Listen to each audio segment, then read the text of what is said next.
This is how the Brits are welcoming their new Prime Minister. The 61-year-old Keir Starmer, leader of the Labour Party, takes office with a huge vote of confidence, but also with a load of big public expectations, especially economic ones. The country has voted decisively for change, for national renewal, and a return of politics to public service. When the gap between the sacrifices made by people and the service they receive from politicians grows this big, it leads to a weariness in the heart of a nation, a draining away of the hope, the spirit, the belief in a better future, that we need to move forward together. Change. This slogan carried him all the way to 10 Downing Street, the seat of the British Prime Minister. Keir Starmer, a lawyer with knighthood, entered serious politics less than a decade ago. This is a man who is boring and lacks charisma compared to Johnson or even Trump. This is not a man who exudes his ego. He is quite modest. King Charles III gave him the mission to form a government. The British ambassador to Poland spoke about the priorities of the new British government in a new special interview with TV Republika. The main aspects for the new government are national security, secure borders, and stable growth of the economy.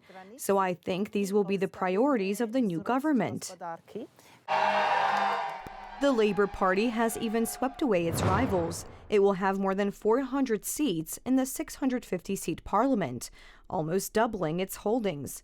The Conservatives, in retreat, lost 250 seats, leaving them with just over 100. The Liberal Democrats fared well. The Conservatives are at a loss on Great Britain's existing single-member constituencies and the way votes are counted. The Labour Party's supporters are not increasing over the years, but they are still gaining additional seats. In 2017, for example, despite having more support than today, they lost. And today, it was the electoral system that gave them the victory. Britons are facing a debate on how to count votes fairly. Most people voted for not Conservatives, I'd say. So it was Labour, Lib Dem, or Reform. So people just didn't want to vote for Conservatives. The Conservatives' 14-year rule was defined by two words, Brexit and COVID. Both have hit the British people hard, especially economically. On top of that, mass immigration. The political price was paid by the Tories. They didn't manage with the number of immigrants coming to the UK. They also didn't manage how the UK is supposed to exist in this post-Brexit world. They didn't implement Brexit properly. And behind that door, they ruled for 14 years. In succession, David Cameron, Theresa May, Boris Johnson, Liz Truss, and the last Conservative Prime Minister, Rishi Sunak. I am sorry. I have given this job my all, but you have sent a clear signal that the government of the United Kingdom must change, and yours is the only judgment that matters.